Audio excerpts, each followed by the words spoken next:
Querido Dios, qué noche extraordinaria es esta. Tus hijos están aquí reunidos para poder rendirte adoración, para poder cantar, para poder tener un encuentro contigo. La decisión que hoy hemos tomado de estar aquí es una decisión que tiene que ver con salvación y con vida eterna. Y aquí estamos, probablemente cansados de luchar, cansados por el dolor o el sufrimiento que enfrentamos día a día. Mas hoy estamos aquí para encontrar refrigerio en ti. Estamos aquí para encontrar sanidad para nuestra vida. Estamos aquí para poder ser restaurados por tu poder. Y hoy queremos aquí salir de este lugar llenos de tu gracia, de tu perdón. Queremos ser abrazados por ti. Queremos que hoy puedas hablar a nuestro corazón, porque para eso hemos venido. Y durante toda esta semana permítenos ver tu gloria, sentir tu poder, experimentar tu amor. Y al abrir tu palabra podamos encontrar todo lo que necesitamos. Y gracias porque tu presencia está aquí con nosotros. Gracias por cada familia que vino aquí. Gracias porque aquí tenemos amigos, personas que están estudiando la Biblia, personas que están tomando decisiones. Y también tenemos muchísimas personas que están conectadas desde una red social, acompañando de diferentes países este programa. Abrázalos, ayúdanos donde ellos están. Gracias porque estás con nosotros. En el nombre de Jesús. Amén. Preciada iglesia de Los Ángeles, aquí en California, yo estoy muy feliz de poder estar aquí. El trayecto ha sido largo, hoy ha sido un día difícil, mas por la gracia de Dios estamos aquí. Y estamos aquí para poder experimentar durante todos estos días el poder de Dios. Ustedes aquí no vienen para poder ver a un ser humano predicar. Ustedes vienen para poder tener un encuentro fortalecedor con Dios. Y durante esta semana hemos orado tanto para que Dios pueda manifestar su poder. Y yo quiero saludar a las personas que están acompañándonos de diferentes partes del mundo. Allí donde tú estás, probablemente estás en tu cuarto, estás en tu casa, estás en un hospital, estás no sé con quién, en qué circunstancias. Eres bienvenido. Bienvenido a formar parte de una iglesia cálida, de una iglesia linda, donde vamos a vivir una experiencia linda durante toda esta semana. Un gran abrazo para todos. Las personas que hoy están en búsqueda de algo para su vida, siempre están buscando respuestas para sus problemas y un camino que les cambie la dirección de su vida. Y saben que los libros que tienen mayor venta en el mundo son los libros que dicen: te voy a dar los 3 secretos para ser feliz. Te voy a dar secretos para que seas rico. La vida está llena de secretos. Si ustedes han escuchado y han visto por ahí una cantidad de literatura, cantidad de libros. Si tú tomas esta decisión vas a ser feliz. Y las personas están leyendo tanta literatura porque quieren encontrar alguna cosa para su vida. Y algo que parece un sueño, una ilusión, tiene que ver con felicidad. Fíjense, las personas buscamos de todos lados ser feliz. A veces tenemos que sacrificar cosas por un poco de felicidad. Las personas se juntan en matrimonio porque quieren ser felices. O sea, la felicidad es el sueño de todos. Y nos olvidamos que nosotros hemos sido creados para ser felices. Nuestro Creador colocó en nuestro corazón esa necesidad de buscar la felicidad, no para encontrarlo lejos de Él, sino para encontrarlo en Él. Y yo ya leí muchos libros, me encanta leer algunos de aquellos que te motivan y te dicen, este es el camino. Y yo encontré dos cosas interesantes que puede resumir la literatura que habla sobre felicidad. Y las dos cosas interesantes tienen que ver con decisiones y con hábitos. La vida está llena de decisiones. Tú decidiste estar aquí hoy. Esa es una decisión. Y la vida está llena de hábitos. Pero déjenme presentarles durante esta semana un camino muy simple. Un camino tan fácil, tan sencillo.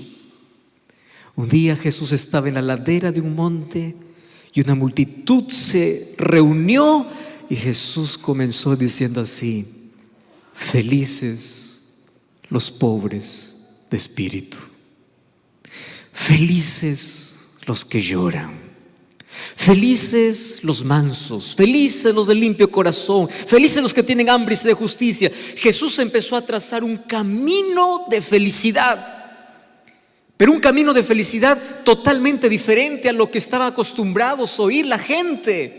Cuando hoy escuchamos de felicidad, empiezan a darnos reglas, principios, cosas que hacer. Y Jesús dice, no, la felicidad tiene un principio. Y el principio es aquel que necesita de Dios, aquel que busca a Dios, comenzó a transitar por ese camino de felicidad.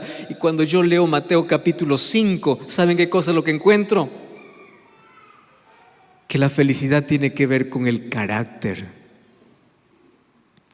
La felicidad no tiene que ver con circunstancias. La felicidad no tiene que ver con logros. Claro que los logros de esta vida nos dan felicidad. Cuando tú te gradúas, cuando te casas, cuando tienes tu casa, cuando tienes tu trabajo, cuando comienzas a hacer algo, te da felicidad. Pero ¿cuánto dura? 1 hora, 2 horas, 1 semana y acaba. Pero la felicidad que nunca termina tiene que ver con un carácter manso, tiene que ver con un corazón limpio, tiene que ver con la necesidad de Dios, tiene que ver con reconocimiento. Y a mí me encanta porque cuando Jesús dice bienaventurados, Jesús está hablando de el carácter que deben tener todos aquellos que son llamados para su reino. Pero saben, esta semana no vamos a hablar sobre Mateo 5. Esta semana vamos a hablar sobre el último libro de la Biblia, el libro de Apocalipsis. ¿Y qué tiene que ver el libro de Apocalipsis con la felicidad? Y esto es lo primero que hoy quiero decirles a ustedes. Apocalipsis para muchos es un libro de terror. Tanto así que las diversas películas que quieren mostrar catástrofe, que quieren mostrar guerras, que quieren mostrar alguna cosa terrorífica, ¿qué título colocan? Apocalipsis. Mas durante esta semana vamos a ver que Apocalipsis no es catástrofe. Apocalipsis es esperanza. Y como si fuese poco, Apocalipsis es un libro que habla sobre la felicidad. Tanto así que en Apocalipsis, durante toda esta semana vamos a encontrar 7 bienaventuranzas. 7 veces en Apocalipsis dice bienaventurados. ¿Y qué significa bienaventurado? Feliz. Durante estas noches vamos a hablar de un camino de felicidad mostrado en Apocalipsis. Y estas bienaventuranzas tienen que ver con promesas que Dios da para su pueblo, promesas que Dios da para su iglesia. Y hoy vamos a hablar por lo menos de 2 bienaventuranzas que por ser tan semejantes lo vamos a juntar en apenas una. ¿Y por qué 7? Ustedes van a ver que en Apocalipsis mucho se va a repetir la serie de 7. Van a encontrar 7 iglesias, van a encontrar 7 plagas, van a encontrar 7 trompetas, van a encontrar 7 sellos, van a encontrar 7. El número 7 se va a repetir. Porque 7 aquí representa la plenitud y la perfección de Dios. Pero más me encanta porque en Apocalipsis también encuentro 7 promesas en 7 bienaventuranzas. Y cuando hablo de Apocalipsis, yo no puedo dejar de hablar que Apocalipsis es un océano.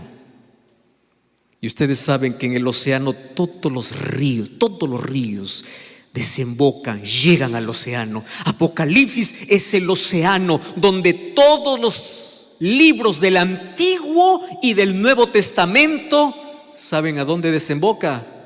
En Apocalipsis. Tanto así que tenemos más de 400 textos bíblicos del Antiguo Testamento allí en el libro de Apocalipsis. Por eso es que este es un libro que muchos tienen miedo de abrir. Y les voy a decir por qué. Porque cuando tú comienzas a leer Apocalipsis, tú tienes 2 opciones: o quedarte en la orilla o sumergirte. Y hay muchos que miran desde la orilla y dicen: no, yo no puedo meter, yo no puedo entender, yo no puedo entrar, y solamente se quedan en la orilla. Muchos desprecian el libro de Apocalipsis. Mas hoy tenemos el privilegio de poder sumergirnos, entrar, porque cuando entramos al libro de Apocalipsis y al encontrar el tesoro de este océano, vamos a encontrar que el personaje principal es Jesús. Y Apocalipsis capítulo 1, versículo 1 comienza diciendo así: la revelación de Jesucristo. No dice la revelación de catástrofes, no dice la revelación del mal, no dice la revelación de las bestias. Claro que habla de bestias, claro que habla de catástrofes, claro que habla de plagas, claro que habla de juicios, pero la revelación en Apocalipsis es de Jesús. Jesús es quien va a ser revelado.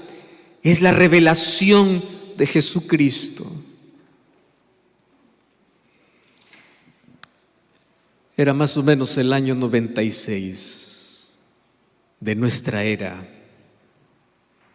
Allá en Roma existió un emperador llamado Domiciano. Domiciano, como los otros emperadores, odiaba tanto a los cristianos.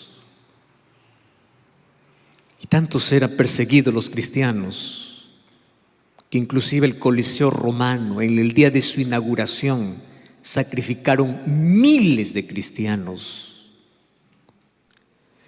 Y esos emperadores se encargaron de matar a uno por uno a todos los discípulos de Jesús, hasta que sobraba uno que no podían silenciarlo. El último, ¿quién era? Juan. ¿Saben cuántos años tenía Juan? 90 años. ¿Hay alguien aquí de 90 años en esta reunión? Dios te bendiga. ¿Alguien más? 90. Imagínate, a los 90 años. Dice la tradición que a esa edad Juan fue lanzado a un perol de aceite hirviendo para ser muerto.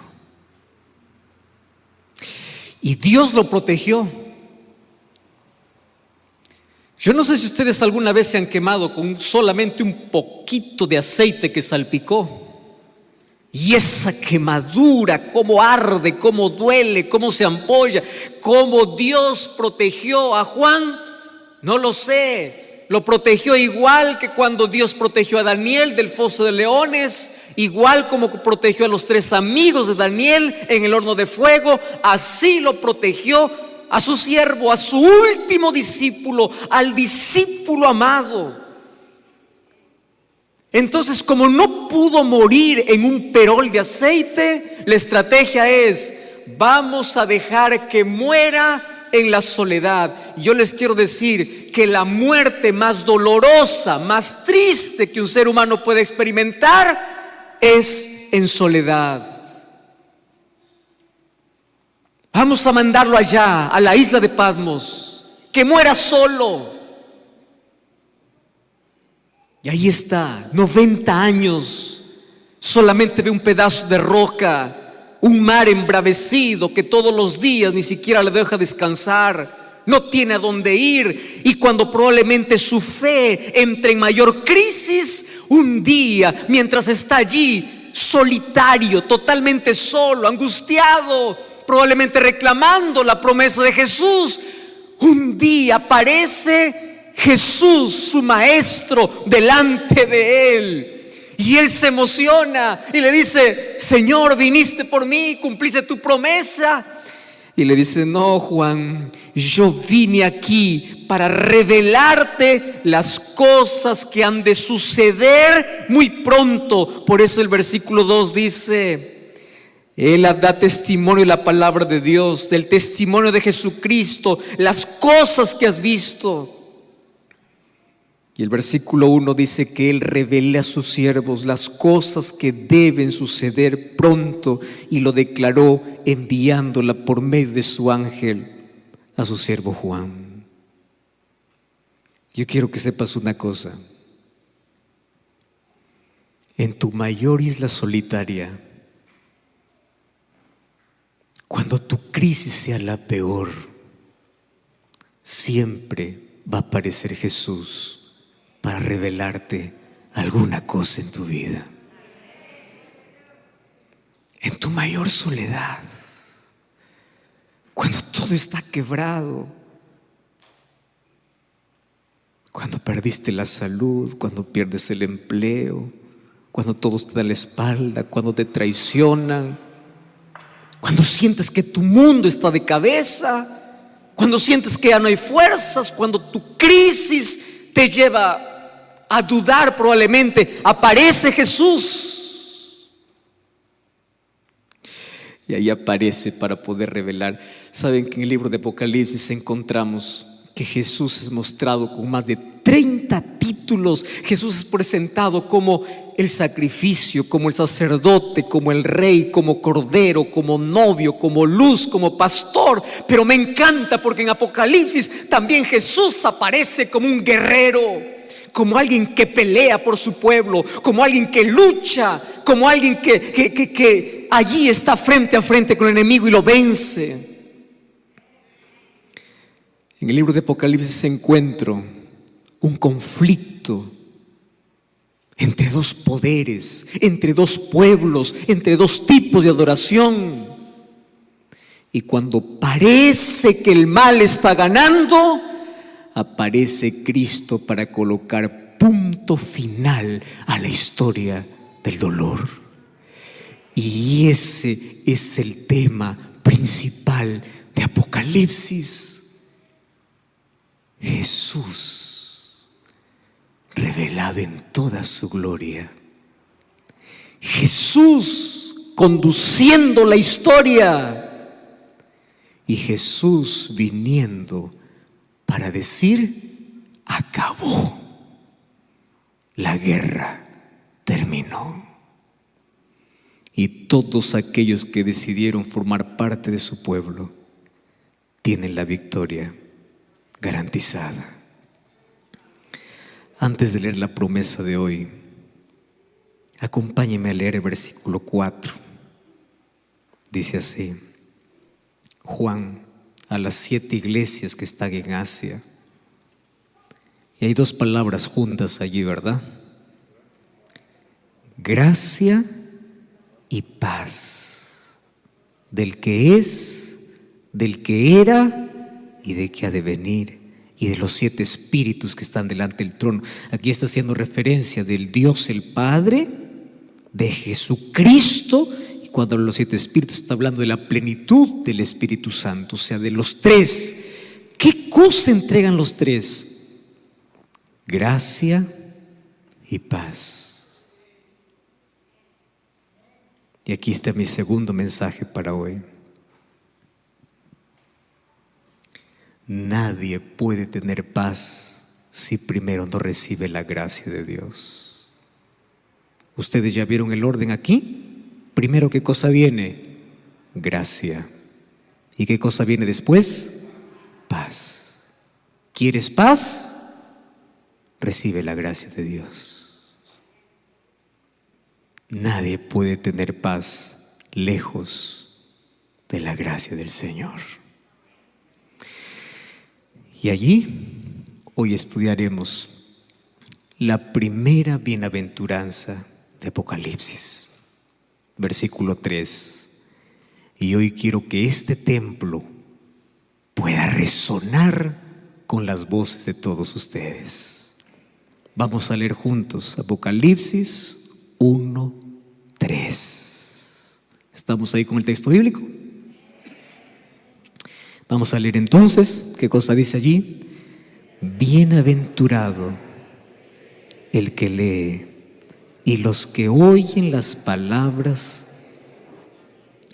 y guardan las cosas que en ellas están escritas, porque el tiempo está cerca. Pero no es suficiente, porque durante esta semana vamos a leer 7 veces bienaventurados.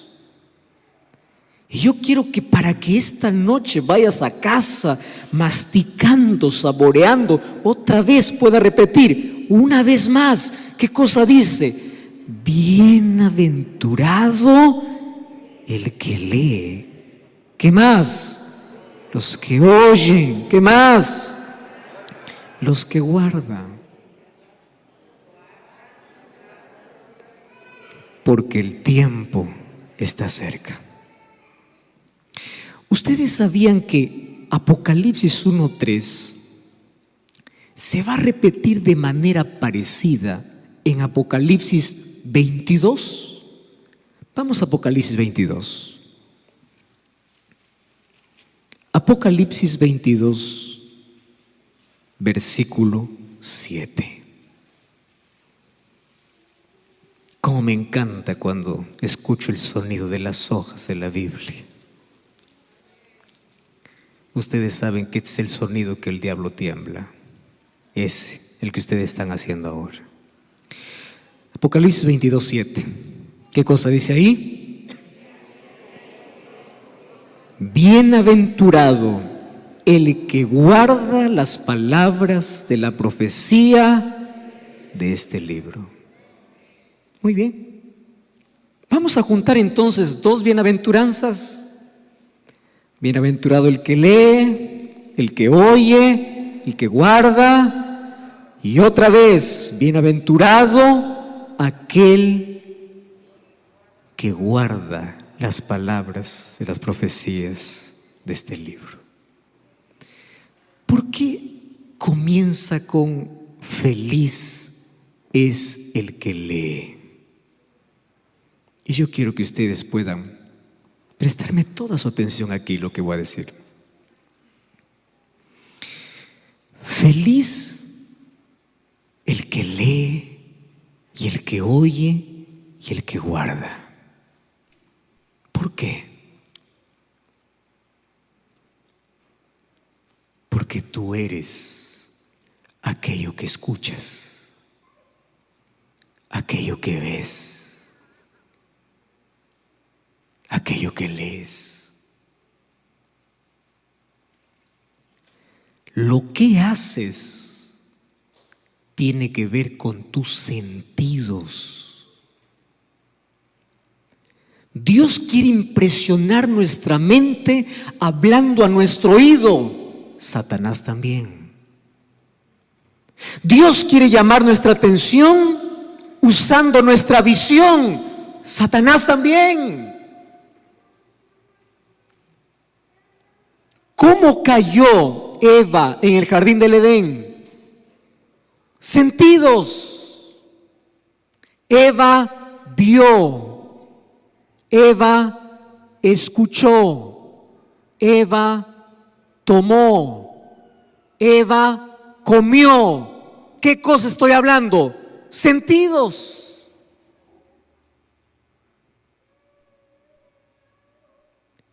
Y aquí comienza el texto diciendo: ¿quieres ser feliz? Lee, oye, usa tus sentidos para colocar tu vida en sintonía con Dios. Y eso se logra a través del estudio de la palabra. Feliz es aquel que lee, feliz es aquel que escucha, feliz es aquel que guarda. Ustedes saben que el diablo siempre quiso desaparecer de todas las bibliotecas del mundo la Biblia. ¿Por qué tanto odio a la Biblia? ¿Por qué tanto odio? Ustedes saben que la Biblia fue perseguida, fue difamada, fue quemada en plena plaza pública. La Biblia fue encadenada, pero sobre todo fue preservada por Dios.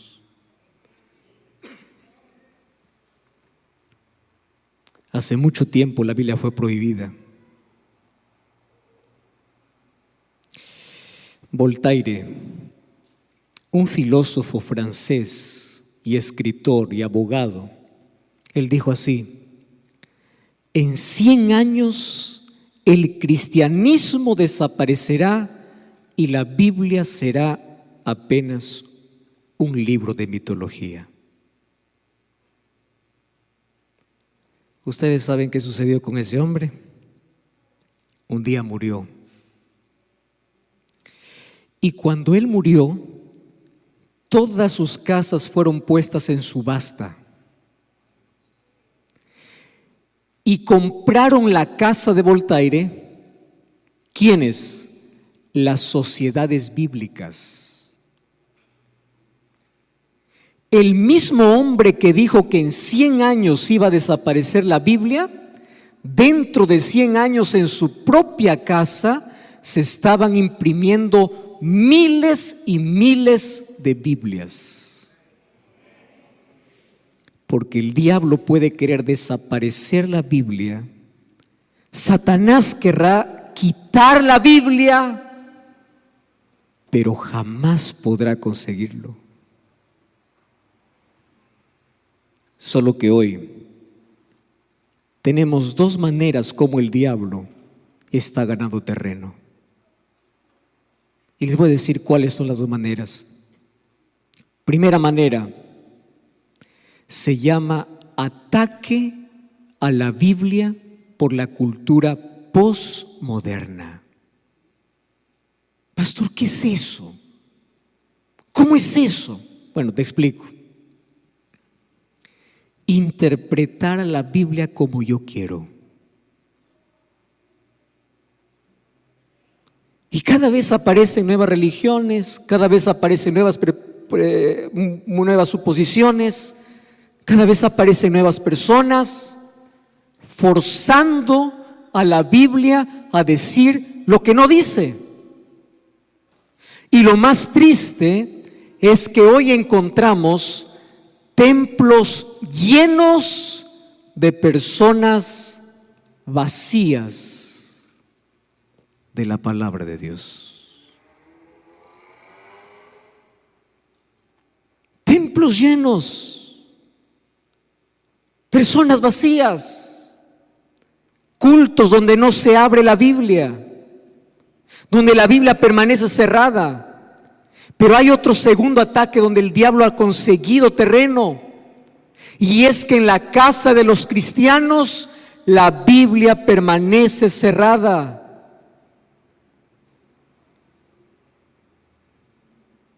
Tú sabes que el diablo, cuando intentó quemar la Biblia, pensó quitarla de todas las casas de la gente, pero después cambió de estrategia y dijo: no, yo voy a permitir que la Biblia pueda estar en todas las casas de la gente, pero le voy a llenar de tanto trabajo que no tengan tiempo para leerla.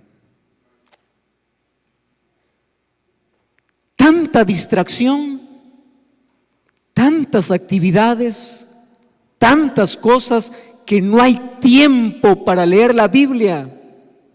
Y en el nombre de Dios te digo, tú no necesitas destruir la Biblia para destruir tu fe. Basta mantener cerrada la Biblia y tu fe está siendo destruida.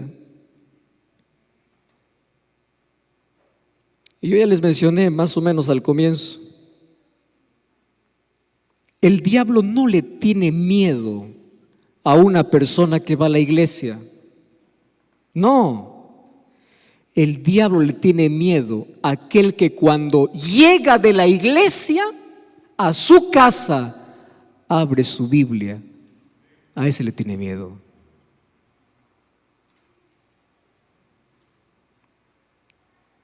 Y yo te voy a enseñar esta noche 2 sonidos que le asustan al diablo. El sonido de tus rodillas cuando tocan el suelo, y este sonido cuando tú deshojas la Biblia. Sabes que ante la oración ferviente de cualquier cristiano dice que el ejército de Satanás se pone a temblar. O sea, un cristiano de rodillas es como colocar pólvora a Satanás. Es como apuntar. Mientras más tiempo estés de rodillas, Satanás más te tiembla. Mientras más dediques tiempo a la lectura de la Biblia, Satanás no podrá dominar tu voluntad. Por eso es que el consejo de la Biblia es: someteos a Dios, sométete a la palabra de Dios. Porque mientras más aferrado estés a Dios, Satanás nunca podrá tocarte. Y una de las cosas que yo aprendí es lo siguiente: Satanás, para destruirte, primero tiene que separarte de Dios. Porque mientras estés en la presencia de Dios, Él nunca podrá destruirte. ¿Y sabes cuál es la manera más elegante de separarte de Dios? No es sacándote de la iglesia, no. La manera más sutil de separarte de Dios es que tú no encuentres tiempo para leer la Biblia. Allí comienza la separación.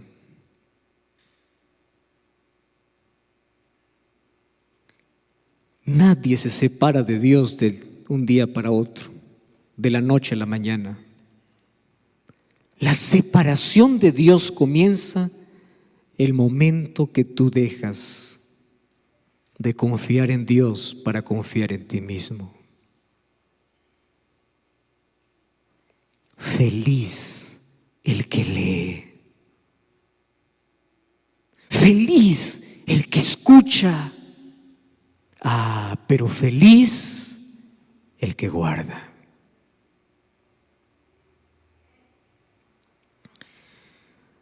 ¿Por qué el diablo tanto le da miedo que abras la Biblia? Te voy a dar hoy 8 razones por el cual el diablo tiene miedo que abras la Biblia.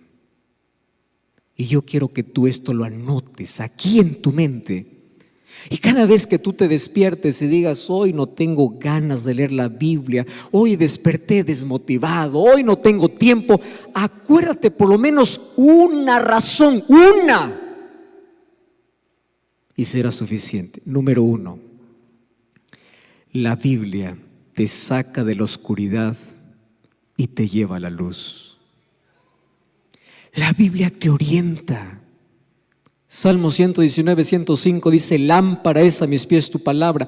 La Biblia te evita heridas en la vida. Cuando tú vas a Lucas 11, 28 dice: felices los que leen y los que guardan, dice Jesús, su palabra. La Biblia te da consuelo y esperanza. Romanos 15, 4 dice: que lo que se escribió en las Escrituras es para llenar nuestro corazón de esperanza, de consuelo que tanto necesitamos en nuestro tiempo. La Biblia nos santifica, dice Juan 17:17. La Biblia nos enseña a vencer el pecado, dice Salmo 119:11.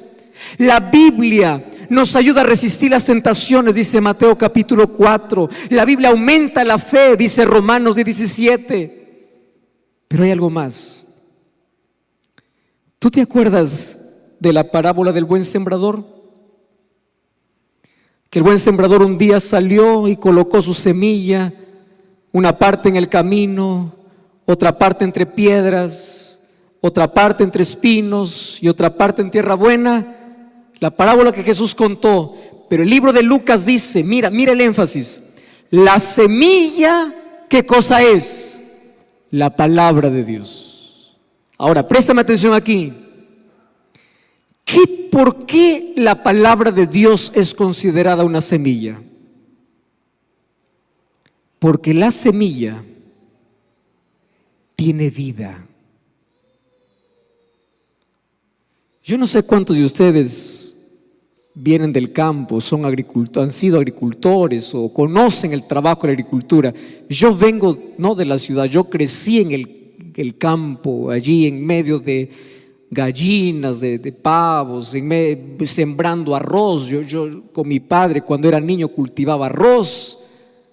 Yo aprendí a sacar el arroz, a cultivar, a abonar, a deshiervar, a sembrar, a cosechar, todo ese proceso. Y una de las cosas interesantes es cuando mi papá separaba más o menos unas 2 sacos allí de arroz para poder sembrar, lo remojaba allí, después lo cubría, y como esos granitos así pequeños de arroz comenzaban a reventar, y allí ¿qué cosa salía? Salió una pequeña hojita verde, y ese es el momento para poder regar allí en una poza que ya está preparada, y se lanzaba la semilla, y como ese granito tenía vida y comenzaba a crecer. La palabra tiene vida. Por eso es que cada vez que tú permites que la palabra de Dios entre en tu corazón, está implantando en ti esperanza, consuelo, vida. Tú quieres tener vida, plenitud de vida. Dedica tiempo para abrir la palabra. Lee, escucha, guarda. El diablo no quiere quitarte la vida que Dios colocó para ti. Quiere arrancar de tu vida. La palabra de Dios tiene vida. En la Biblia vas a encontrar 3,573 promesas de Dios. Una promesa para cada circunstancia. Y yo quiero compartir con ustedes un texto que a mí me llamó poderosamente la atención, y aquellos que siguen siempre los programas que yo hago, repito siempre y siempre y siempre este texto. Dice así, Felicidad Abundante, página 44. Nada mejor para fortalecer la inteligencia que el estudio de la palabra de Dios, porque ningún otro libro es tan potente para elevar los pensamientos, para dar vigor a las facultades, como las ennoblecedoras verdades de la Biblia. Si se estudiara la palabra de Dios como se debe, los hombres tendrían grandeza de espíritu, nobleza de carácter y una firmeza de propósito que no se ve en este tiempo. Un día, Dios le dijo a Josué: esfuérzate y sé valiente. Y hay muchas personas que dicen: pastor, yo me esfuerzo y caigo, porque probablemente tu esfuerzo esté donde no debes esforzarte. ¿Cuál es el esfuerzo que Dios le pidió a Josué? Cuando tú vas a Josué capítulo 1 versículo 8, dice así: esfuérzate de poner en práctica las palabras de este libro. Esfuérzate en leer este libro.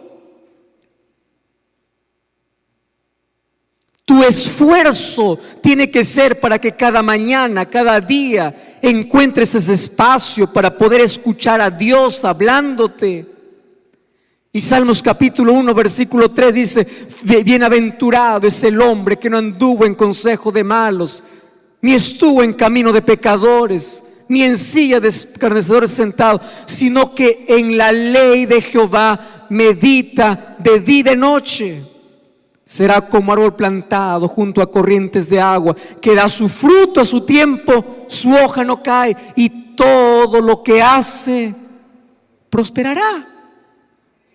¿Quieres prosperidad? ¿Quieres que tus hojas no caigan? ¿Quieres dar fruto? ¿Quieres que tus raíces sean profundas?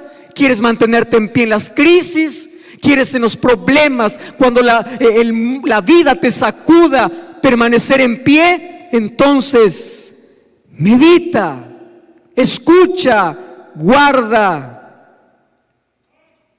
¿Y qué cosa es meditar? Meditar no es leer, es saborear, es masticar, es cantar, es memorizar. No vayas a leer la Biblia como un libro, como un periódico que lees todos los días. Voy a leer para cumplir un versículo, ya está, Señor, ya leí el texto de hoy. No, tienes que quedarte y dile: Señor, yo no me muevo de aquí hasta que tú hables a mi corazón.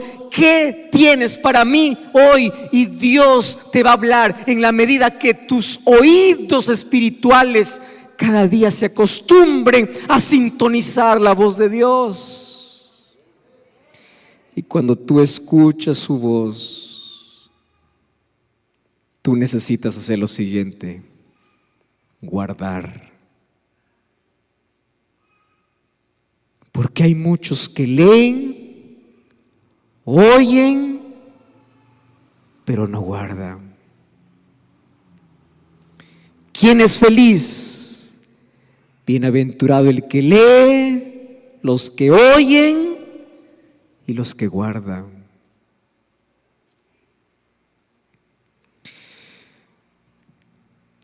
Jesús contó una parábola. Cuando terminó el sermón del monte, en Mateo capítulo 7, Jesús contó la parábola de dos constructores. Y Jesús dice así: yo ya les dije de todo hoy. ¿Cuál es el camino de la felicidad? ¿Qué cosa es lo que tienen que hacer? ¿Qué cosa no? Y cuando Jesús está cerrando su sermón, que lo hizo de una manera extraordinaria, de manera tan simple, Jesús cierra y dice así: bueno, yo voy a comparar a aquel que me escucha y aquel que obedece a un hombre prudente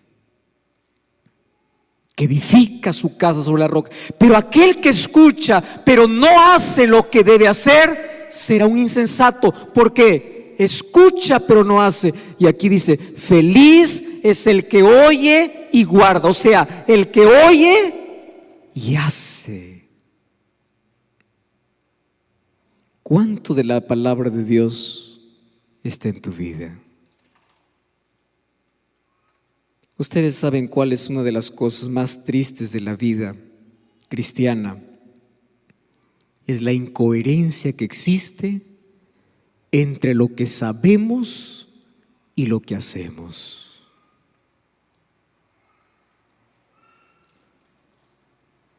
Y en esta noche yo te voy a hacer una invitación en el nombre del Señor. Escúchame aquí. La vida cada vez va a ser más difícil. A medida que avance el tiempo, mayores adversidades van a venir. Esta no es una noticia linda que te estoy dando. Cada día cada uno vive su propia lucha, cada uno vive su propio problema, nadie conoce. Cada uno vive su propio drama, pero cada vez se intensifica más. Cada vez vamos a ser más sacudidos, cada vez vamos a ser más, las adversidades van a llegar a nuestra vida. La pregunta es: ¿cómo yo podré ser feliz si conozco a Jesús? ¿Cómo yo podré ser feliz siendo cristiano en medio de tanta dificultad? ¿Es posible? Sí, cuando la palabra de Dios está sembrada en mi vida. Y una de las cosas que aprendí en la vida es que cuando tú sacas a la palabra de Dios de tu vida, las dudas comienzan a crecer. Tú quieres una respuesta para cada problema. ¿Sabes por qué quieres una respuesta para cada problema? Porque no encuentras una promesa para cada problema. Quieres una respuesta para todo lo que te sucede en la vida. ¿Sabes por qué quieres una respuesta? Porque en tu corazón no está la palabra de Dios. Y la duda comienza a crecer. Mis queridos, una de las cosas tristes que estamos viviendo hoy es que hay muchos cristianos que están intentando servir a un Dios que no conocen. Tú no puedes amar a un Dios que no conoces. Y la única manera de poder conocer la gloria, la majestad, el carácter de Dios es a través de su palabra. Por eso es que la bienaventuranza dice: feliz es el que lee, el que oye, el que guarda. Y esta noche, en el nombre del Señor,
tienes que tomar una decisión. Decide ser feliz. Y esta decisión está a tu alcance. Y esta decisión se toma todos los días. Y se toma el momento cuando despiertas. Y lo primero que haces antes de ir a tus actividades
es ir primero a la presencia de Dios. Y ahí dile: Señor, yo no salgo de aquí mientras yo no te escuche hablar a ti.